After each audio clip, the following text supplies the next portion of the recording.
بسم اللہ الرحمن الرحیم۔ ناظرین السلام علیکم، خوش آمدید کہتے ہیں آپ کو اپنے یوٹیوب چینل دی ویزیبل فیکٹ میں۔ ناظرین، پچھلے 24 گھنٹوں میں کچھ اہم اپڈیٹس ہوئی ہیں جو آپ کے ساتھ ڈسکس کرنا ضروری ہے، جن میں سب سے بڑی اور اہم ڈیولپمنٹ جو ہے وہ پاک آرمی کے حوالے سے ہے۔ وہ یہ ہے، پاک فوج کے شعبہ تعلقات عامہ ISPR کے director general DG lieutenant general Ahmed Sharif Chaudhry نے پریس کانفرنس کے دوران پاکستان میں بھارت کی ریاستی دہشت گردی کے ثبوت پیش کر دیے۔ DG ISPR lieutenant general Ahmed Sharif Chaudhry نے پریس بریفنگ میں بھارت کی ریاستی دہشت گردی کے مکمل اور ناقابل تردید ثبوت پیش کیے۔ DG ISPR کا کہنا تھا کہ پہلگام واقعے کو 7 دن ہو گئے ہیں، لیکن ابھی تک الزامات کے کوئی ثبوت نہیں پیش کیے گئے۔ 7 دن ہو گئے ہیں اور وہاں صرف زبانی جمع خرچ چل رہا ہے۔ ہم آپ کے سامنے بھارت کی ریاستی دہشت گردی کے مکمل ثبوت پیش کر رہے ہیں۔ DG ISPR کا کہنا تھا کہ بھارت خود ریاستی دہشت گردی کر رہا ہے۔ 25 اپریل کو بھارتی تربیت یافتہ دہشت گرد عبدالمجید کو جہلم کے قریب بس اڈے سے پکڑا گیا۔ گرفتار ملزم سے 2.5 کلو گرام وزنی بم برآمد ہوا۔ اس کے گھر سے انڈین ساختہ ڈرون اور 10 لاکھ روپے برآمد ہوئے۔ اس دہشت گرد کا ہینڈلر بھارت کا ایک فوجی ہے۔ اس ہینڈلر کی گرفتار ہونے والے دہشت گرد سے گفتگو بھی سامنے آئی ہے۔ دہشت گرد کے موبائل فون سے بھارت میں ہوئی بات چیت پکڑی گئی۔ اس کی کمیونیکیشن بھارت میں صوبے دار سکھویندر سے ہو رہی تھی۔ اس میں ان کا مزید کہنا تھا کہ گرفتار شخص کی کمیونیکیشن بھارت میں صوبے دار سکھویندر سے ہو رہی تھی۔ اس کمیونیکیشن میں 4 بھارتی آرمی افسران کی نشاندہی کی گئی ہے۔ ان بھارتی فوجی افسران میں میجر سندیپ ورما، صوبے دار سکھویندر، حوالدار امیت اور ایک سپاہی شامل ہے۔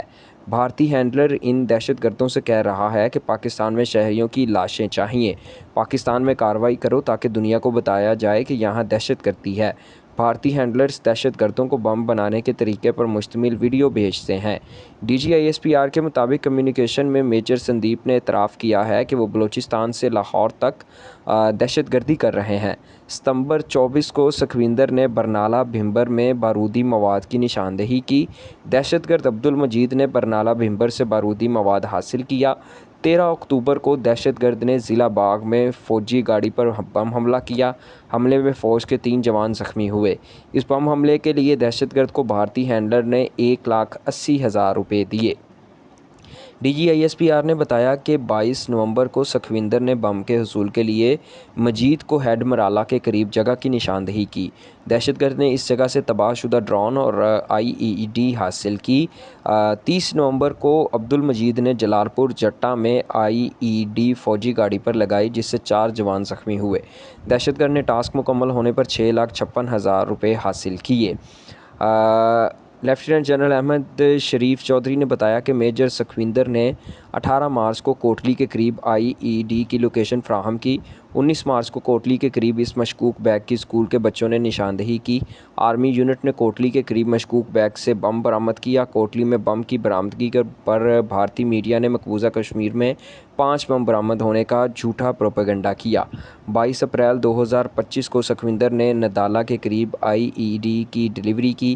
23 اپریل کو سکھویندر نے دہشت گرد کو بس اسٹینڈ پر بم حملے کا ٹاسک دیا۔ DG ISPR نے بتایا کہ بھارت پاکستان میں شہریوں اور فوج پر حملوں کے لیے دہشت گردوں کو بارود بھی فراہم کر رہا ہے۔ یہ IEDs ڈرون کے ذریعے بھیجی جاتی ہیں۔ یہ بھارتی دہشت گردی کا صرف ایک ثبوت ہے۔ آج کی جو مکمل پریس کانفرنس تھی DG ISPR کی، وہ صرف اور صرف جو ہے وہ بھارت کا جو جاسوس پکڑا گیا ہے جہلم کے قریب سے، اس سے ریلیٹڈ ہے۔ اور جہلم کے قریب کچھ دن پہلے جو ہے وہ ایک کارروائی ہوئی تھی، جس کو دیکھا گیا تھا اور بتایا گیا تھا کہ یہ جو ہے وہ پاکستان کے اندر بھارت کا جاسوس ہے۔ بھارتی فوج کی طرف سے اس کی پشت پناہی کی جا رہی ہے پاکستان میں حملے کرنے کے لیے۔ اب آ جاتے ہیں اپنی آج کی دوسری بڑی خبر کی طرف، اور وہ خبر کچھ یوں ہے جناب کہ سپریم کورٹ کی جانب سے 9 مئی سے جڑے مقدمات کو 4 ماہ میں نپٹانے کے تازہ ترین حکم نامے کے بعد تحریک انصاف کے ارکان پارلیمنٹ میں ممکنہ طور پر اپنی نااہلی کا خوف بڑھتا جا رہا ہے۔ اس معاملے پر پارٹی ارکان کے درمیان متواتر بحث و مباحثہ ہو رہا ہے، اور وہ عدلیہ پر عدم اطمینان کا اظہار کرتے ہوئے اس ڈر میں مبتلا ہیں کہ موجودہ حالات میں ٹرائل کورٹس انصاف کی فراہمی یقینی بنا سکیں گی۔ انہیں ڈر ہے کہ سزاؤں کی وجہ سے تحریک انصاف کے کئی ارکان ارکان پارلیمنٹ نااہل قرار دیے جا سکتے ہیں، کیونکہ کسی بھی سزا کی صورت میں رکن پارلیمنٹ از خود سینٹ، قومی اسمبلی یا پھر صوبائی اسمبلی کی رکنیت سے نااہل ہو جاتا ہے۔ اس صورتحال کے پیش نظر پارٹی قائدین ایسے حالات پیش آنے سے پہلے ہی اسے روکنے کے طریقے تلاش کر رہے ہیں، چونکہ دوسری طرح کی حکمت عملی ناکام ہو چکی ہے، لہٰذا مذاکرات کے آپشن کو بحال کرنے کی تجویز دی گئی ہے۔ خیبر پختونخوا کے وزیر اعلیٰ علی امین گنڈا پور کو تجویز دی گئی ہے کہ وہ اسٹیبلشمنٹ کے ساتھ مذاکرات کریں۔ پارٹی کے ایک سینئر رہنما نے اس نمائندے سے بات چیت کرتے ہوئے کہا کہ پارٹی کو اس وقت معمول پر لائے جانے کی اشد ضرورت ہے۔ اگرچہ یہ مرحلہ وار عمل ہے، لیکن ہمیں پارٹی کو مزید نقصان سے بچانے کے لیے اس طریقہ کار پر عمل کرنا پڑے گا۔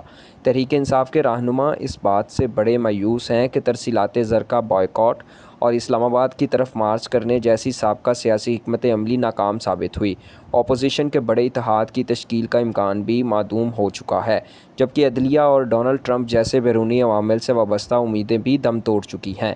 ایسے حالات میں پارٹی کے ارکان پارلیمنٹ نااہل ہوئے تو ان کی پریشانیاں مزید بڑھ جائیں گی۔ ایک ذریعے نے تصدیق کی ہے کہ پارٹی میں یہ احساس بڑھ رہا ہے کہ اب بات چیت ہی واحد قابل عمل آپشن رہ گیا ہے۔ حال ہی میں چیف جسٹس یحییٰ افریدی کی سربراہی میں سپریم کورٹ کے 3 رکنی بینچ نے ٹرائل کورٹس کو ہدایت کی ہے کہ وہ 9 مئی سے جڑے کیسز 4 ماہ میں نپٹائیں، جس کا مقصد سیاسی طور پر حساس مقدمات کی سماعت میں تاخیر کے حوالے سے پائے جانے والے خدشات کے بیچ سماعت کا عمل تیز کرنا ہے۔ اس کے بعد جناب ایک اور اہم خبر ہے، اور وہ یہ کہ پہلگام حملے کے بعد بھارتی دھمکیوں کے جواب میں حکومت اور پی ٹی آئی ایک صفحے پر آ گئی۔ پاکستان تحریک انصاف نے سینٹ میں بھارتی اقدامات کی بھرپور مذمت کرتے ہوئے حکومت سے آل پارٹیز کانفرنس بلانے کا مطالبہ کر دیا۔ پی ٹی آئی رہنما شبلی فراز نے کہا کہ پاکستان کے دفاع کے لیے ہم ایک ہیں۔ حکومت نے بھارت کو ہومیوپیتھک پیغام دیا، سخت پیغام دینا چاہیے۔ مسلم لیگ نون کے سینیٹر عرفان صدیقی نے کہا، عالمی برادری نے بھارت کے جھوٹ کا ساتھ نہیں دیا۔ پہلگام حملے میں لگتا ہے ایف آئی آر پہلے کٹی، حملہ بعد میں ہوا۔ پی ٹی آئی کے سینیٹر علی ظفر نے کہا کہ لوگ اس ڈرامے کا اسکرپٹ جانتے ہیں۔ مودی سرکار نے پاکستان کے پانی کا ایک قطرہ بھی موڑا تو دشمن کا حملہ سمجھیں گے۔ اس کے علاوہ سینیٹر فیصل وافڈا نے اے پی سی بلانے کی حمایت کرتے ہوئے کہا کہ اس وقت دشمن کو قومی یکجہتی دکھانے کا وقت ہے، بھارتی اقدامات کا بھرپور جواب دیا جائے گا۔ جہاں پر قومی سلامتی کا مسئلہ ہو، ایک نیشنل سیکیورٹی کا مسئلہ ہو، وہاں پر تمام سیاسی جماعتوں، خواہ ان میں کتنے ہی اختلافات کیوں نہ ہوں، ان کا جڑ جانا جو ہے ایک خوشائند چیز ہے، اور ایسا ہی ہونا چاہیے۔ اس کے علاوہ اگر ابھی بھی قومی یکجہتی کا مظاہرہ نہ کیا جائے اس موقع پر، تو دشمن اس چیز سے فائدہ اٹھا سکتا ہے اور ملک کو، قوم کو ایک بڑا نقصان جو ہے وہ پہنچا سکتا ہے۔ جناب یہ تھی آج کی اپڈیٹ۔ آپ کو آج کی ویڈیو کس طرح کی لگی ہمیں کمنٹ سیکشن میں ضرور بتائیے گا۔ ویڈیو پسند آئی ہو تو چینل کو سبسکرائب کیجیے گا، ویڈیو کو لائک کیجیے گا، دوستوں کے ساتھ شیئر کیجیے گا۔ ملتے ہیں آپ سے اگلی ویڈیو میں، تب تک کے لیے اللہ حافظ۔